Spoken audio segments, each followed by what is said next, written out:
Prost fifth in the Renault, Giacomelli sixth in the Alfa Romeo, and Nelson Piquet way down, ninth on the grid. Nigel Mansell qualified 11th in his Lotus 87, with Derek Daly 22nd in the March, but the heat defeated the Turbo Tolman, and neither Brian Henson nor Derek Warwick has qualified. So, 80 laps, 165 miles, and 24 to go. And there is the staggered grid formation out there on his own in pole position. Jacques Lafitte for the third year in succession. Alongside him, to your right and his left, second fastest world champion Alan Jones. Then in the second Williams car, Carlos Reutemann. Magnificent fourth, John Watson in the Marlboro MP4. And John is right back on form again as the lights go to red, then to green, and it will be up to Nuvolari. Derek Daly sprinting through from the back, lovely clean start. And it's Alan Jones and Reutemann, and behind them Villeneuve, the first three away, then the two Williams already leading as they go into the first corner. And the Ferrari right up hard behind. Villeneuve is expecting to go fast at the beginning of the race, but he's expecting also his tyres to go off and therefore to have trouble. Lafitte appears to be in trouble. He got off the line very slowly. I didn't see why. I think I thought it was dropping back to the field. If we get this shot held, we'll see that. There is Lafitte way down, possibly in 9th place or so. Well, and that's tragic because Jarama, although it's not so tough to get past drivers in front of you as, for instance, Monaco, is still a very difficult circuit to pass drivers. And so it's the world champion in the lead, followed by Carlos Reutemann, followed by the Monaco Grand Prix winner of 1981, Gilles Villeneuve, and Alan Jones is very, very confident indeed. He's settled his car down extremely well in practice. He's coming up now to complete lap 1 in this 80-lap race. Across the line, so it is Jones leading Reutemann with Villeneuve in third position. Then it's John Watson in the Marlboro, and Villeneuve challenging to come up and try and take Carlos Reutemann on the right-hander at Nuvolari, and he's through. Gilles Villeneuve up into second position. Now, Villeneuve in the turbocharged Ferrari. And it's very, very hot here. Into the pits comes Patrick Tambay, only one lap completed in the Theodore. Now, it's particularly interesting because these heat conditions are very tough on turbocharged cars. On the other hand, the Jarama circuit is 2,000 feet up, which is a benefit for the turbos, so that'll cancel out the disadvantage to some extent. We'll see whether Villeneuve, having got past Reutemann up into second place, can do anything about challenging the leader. There's Jones, Villeneuve, Reutemann in third position. John Watson is still in fourth position. In fourth position, it's not John Watson, it's one of the it's Andretti. It's Mario Andretti, the world champion of 1978, who went extremely well in practicing, in fourth position. And closing up, the Alphas are going extremely well at Jarama. 2 laps completed by the race leader. Villeneuve still second, Reutemann still third, Andretti is still in fourth position across the line, and behind Andretti it's Alain Prost. Then in sixth position it's John Watson, and in seventh place Nelson Piquet. Piquet only 9th fastest in practice. Well, I just had a look, and I think Lafitte is lying about 10th place.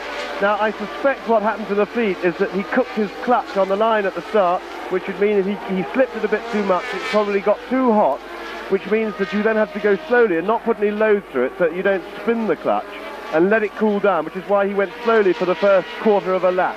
But he appears to have re-established everything. He's picking up places and coming back to the field. And with his practice form, he is certainly still a contender, although, of course, he's now put himself at a huge disadvantage as he's got a lot of quick cars to pass.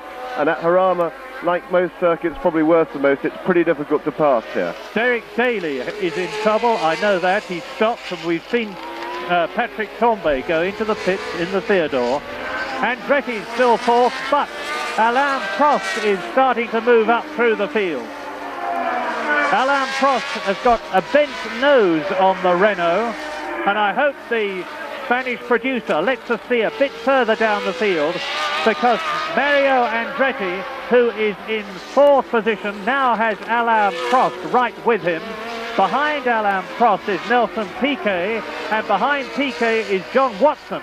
So Piquet is moving up through the field, and John Watson has slipped down a couple of places. Alan Jones, the leader. And that looks like Andrea De Cesaris's car again, the young Italian he put his car off twice in practice yesterday. Once when a track rod bent, but whether the track rod bent because he went off or he went off because the track rod bent is not at all clear, and no one's saying. But anyway, Andrea De Cesaris looks as though he is out of the race, because there's no way he's going to get the car back on the track from that position. And Alan Jones is now controlling the 1981 Spanish Grand Prix from the front. Gilles Villeneuve, that we're looking at now in the 1.5-litre turbocharged Ferrari, is making absolutely no impression. They're on lap 11 out of 80. And Carlos Reutemann, by the same token, does not seem to be able to get to grips with Villeneuve. But there is a scrap going on behind, because Mario Andretti in 4th place now has Alain Prost in the Renault, who drove superbly in practice, right up with him in 5th position.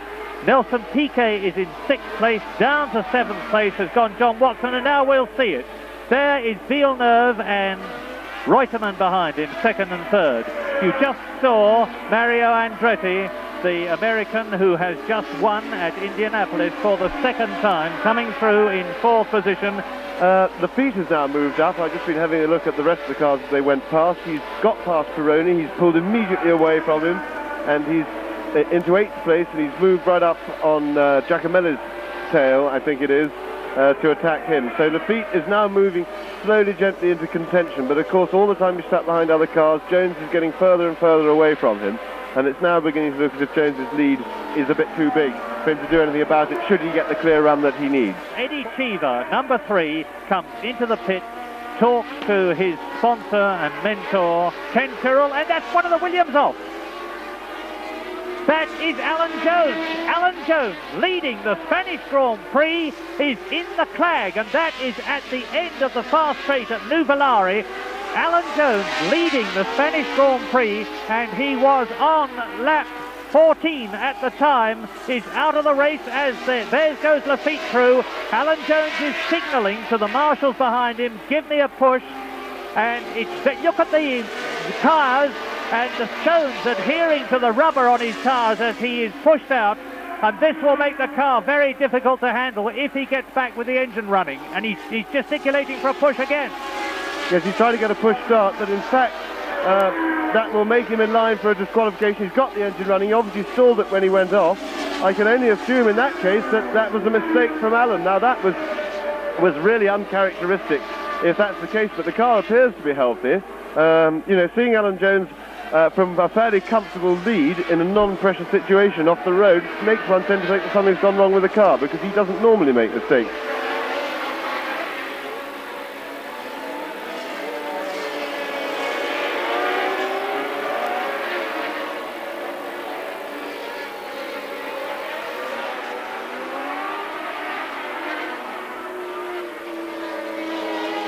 And in case you have missed the import, as we look at Jean-Pierre Jabouille, who is in the pit, the import is that Gilles Villeneuve is in the lead in the Ferrari, the man who won the Monaco Grand Prix, and you're looking at the change situation now. Villeneuve leads. Reutemann, of course, will know that Alan Jones is off. Carlos Reutemann leading the World Championship and quietly piling up the points, race by race. He's now in 2nd position behind the brilliant Gilles Villeneuve, number 27 in the turbocharged 1.5-litre Ferrari. 1981 Grand Prix racing has been superb so far this year, and it looks as though the Spanish Grand Prix is going to be no exception. So there's Pironi stopped. Looks like he's stopped in some catch fencing, and he's got a little fire going. I think it's probably his engine's blown up. That looks like an oil fire in the turbocharger. This is the trouble that Renault's had in practice yesterday. René Arnoux blew 2 turbos in 2 different cars and actually came into the pits with his car on fire. But you will notice that Pironi, who had indeed stopped at the end of the long straight, got away without any outside assistance, so he's in the clear as far as being allowed to continue the race or not having his position challenged in the event of finishing well up.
This is Riccardo Patrese, the Italian who drove so well to lead at Long Beach, and Nigel Mansell, incidentally, the Birmingham driver in the new Lotus 87, is in 9th position because he's got ahead of Bruno Giacomelli, the Italian in the Alfa Romeo, who has slipped out to 10th position as we watch the first two. And I have the feeling in my bones that Carlos Reutemann has got something in reserve, the way he is holding on to Jacques Lafitte.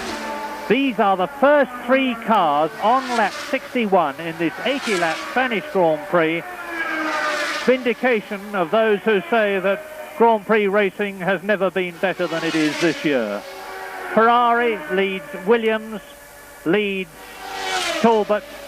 Turbocharged 1.5-litre engine leads a Ford V8 engine, leads a Matra V12 engine, and again Reutemann challenges, and again Villeneuve holds him off. Yes, that's the third thing now. That's up the hill. You see, and Villeneuve just out-accelerates on the straight. That's the second or third time he's come fully alongside Villeneuve there. And by the time they reach the next corner, which is the one that's been trapping people, Villeneuve is back in command again on pure engine power. Must be soul-destroying for the driver when you're in that situation. Lafitte is very close to Reutemann now, and he's beginning to nibble. And he's got round Reutemann. He's taken him round the outside. A brave piece of driving. And in the process, they have all got past Eliseo Salazar and Jacques Lafitte. No, they haven't. Salazar is still in front of them. Jacques Lafitte in second place. He whistled past Carlos Reutemann, dived through on the inside, a masterly bit of driving. And now this could be a real change of leadership, because I have a feeling that Lafitte has got more charge left in him, and Reutemann fighting back. Well, this is lap 62. There are still 18 laps to go. It's going to be hammer and tongs every inch of the way, with Villeneuve bidding for a second victory in succession. And Watson is closing up. John Watson is doing a charge from the back, and they are now all up with Salazar. The first, second, third and fourth, and Watson right with Carlos Reutemann in third place on lap 62. And Lafitte is up to Salazar, holds him back, Villeneuve through. And that's a terrible bit of driving by Salazar, because it's a very critical point on the circuit. If Lafitte doesn't get away well, no, Reutemann's been held up as well. So, and Watson is now attacking. Watson came out very quickly now. I think he's passed Reutemann. Watson's moved up into third place. So poor old Reutemann, his world is absolutely shattered around him, with the back markers and the problem of being stuck behind Villeneuve for the whole race. And I really have to say that I feel very, very sorry for Carlos Reutemann. And in the background you see a black and gold car. It's the first time you've seen that for a long time. The white helmet tells you it is Elio De Angelis. So now, almost in the same shot, on lap 67 in this most exciting Grand Prix that we've had for a very long time, and I do include a fortnight ago's Monaco Grand Prix. The first 5 cars are almost in the same shot on lap 67. 13 laps to go. There is De Angelis, the young Italian in the Lotus 87, This new Colin Chapman-inspired car fighting back from adversity after having had the Lotus 88 banned. And the latest news is that the official governing body has told the British governing body that if the Lotus 88 races at the British Grand Prix, the British Grand Prix will lose its World Championship points. But there is De Angelis. 5 cars. And it's 1.2 seconds between first and fifth, would you believe? Quite incredible. If any one of them makes a mistake or puts a wheel wrong, there will be a dramatic change in the race positions, and now Lafitte all over Villeneuve, who's holding him up on this twisty section of the course, desperately striving to keep his position, while Watson closes up on Lafitte. Reutemann closes up on Watson, De Angelis closes up on Reutemann, and Villeneuve holds his line, as he's perfectly entitled to, all the way until he gets to the straight, when he can take maximum advantage of the something like 550 horsepower that his V6 1.5-litre turbocharged Ferrari engine gives him, an advantage over the 500 plus horsepower of the Matra engine in the Talbot and the Ford V8 engines in Watson, Reutemann and De Angelis' cars. Now they are coming up to Bugatti, the right-hander. They are on lap 72. They come out of the tunnel bend, and that's a fifth gear, fourth gear, fifth. They snatch 150 miles an hour as they come out of this bend, up to 175 miles an hour past the pit. They still haven't caught and got past Giacomelli, and they're jockeying for position. It's still Villeneuve, Lafitte, Watson, Reutemann, De Angelis, and Giacomelli is holding round the left-hander at Le Mans. Up to Farina, the right-hander. Then up to Pegaso, and it's from Pegaso up to Ascari, which is where Lafitte may well have another go at Gilles Villeneuve, with Watson, Reutemann and De Angelis right behind him. And of course they are getting pit signals, all of them. They know exactly where they are in terms of positions. They can see their rivals. They know how much of the race there is left. And there is precious little of it left as they are on lap 77. The first 5 almost invisibly tied together.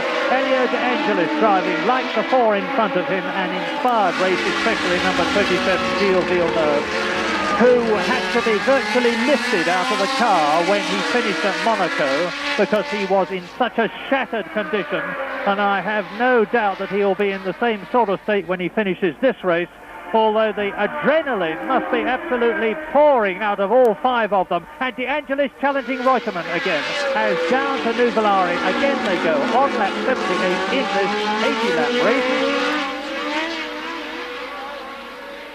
De Angelis seeing his chance of not a win, because I don't think he could possibly envisage that, but what they are all after, of course, is not only the natural desire to improve their place for its own sake, but also to improve their World Championship points position. And if they finish in the situation that they're in now, and that looks highly likely at the moment, Carlos Reutemann will increase his lead over Alan Jones. But Gilles Villeneuve, who moved up to 4th place in the World Championship after his superb victory at Monaco, will further improve his points position.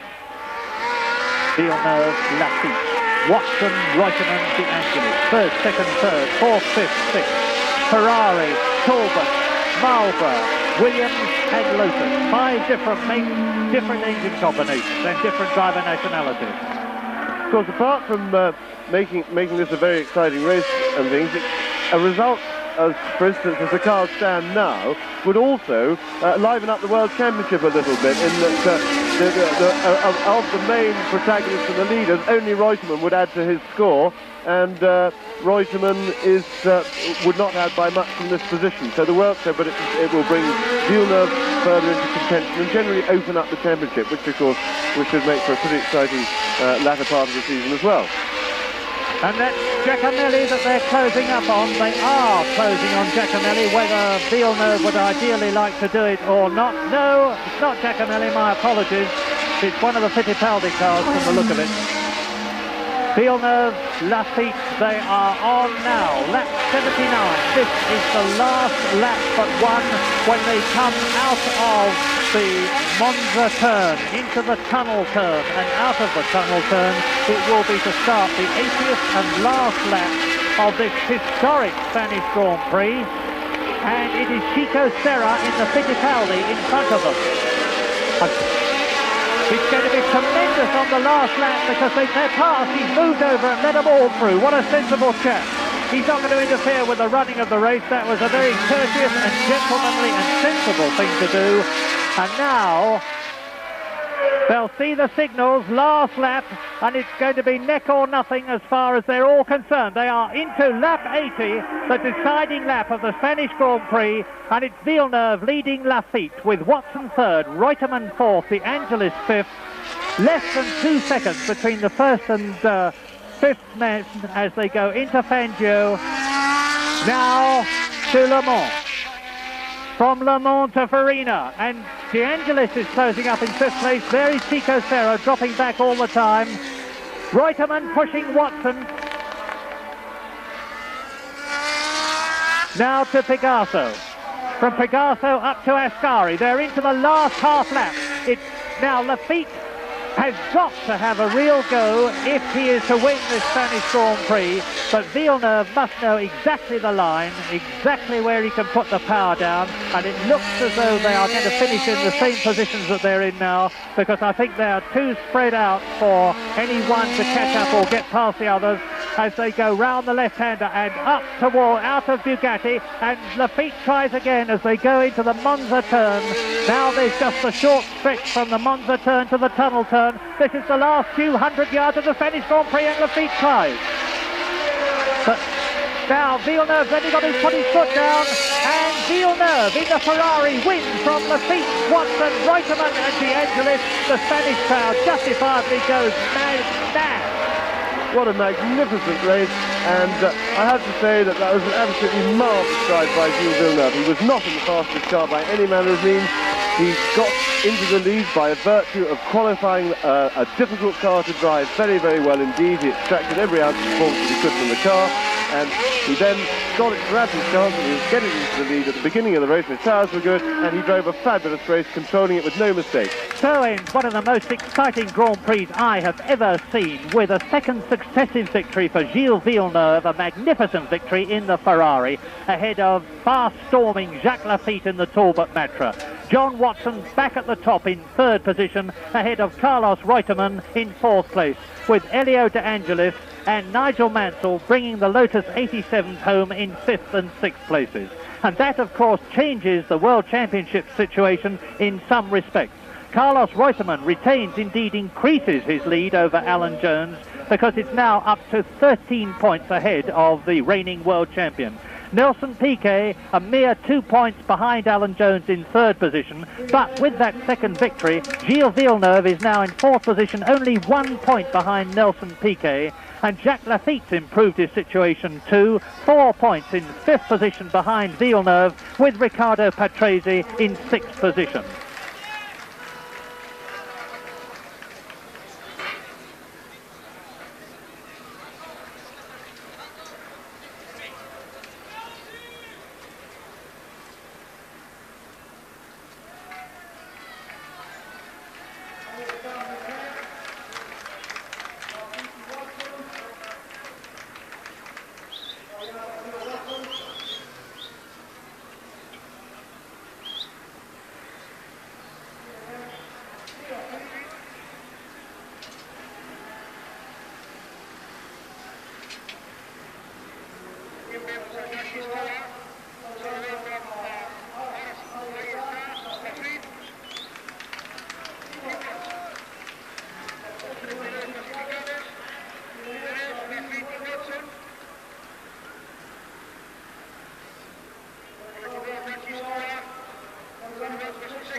Gran Premio de España de Fórmula 1,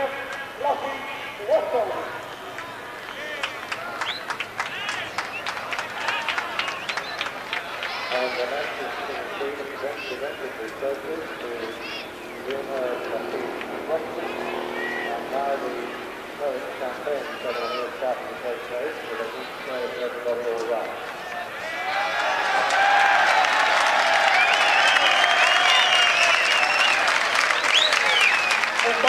Un baño para refrescarse a todos los que están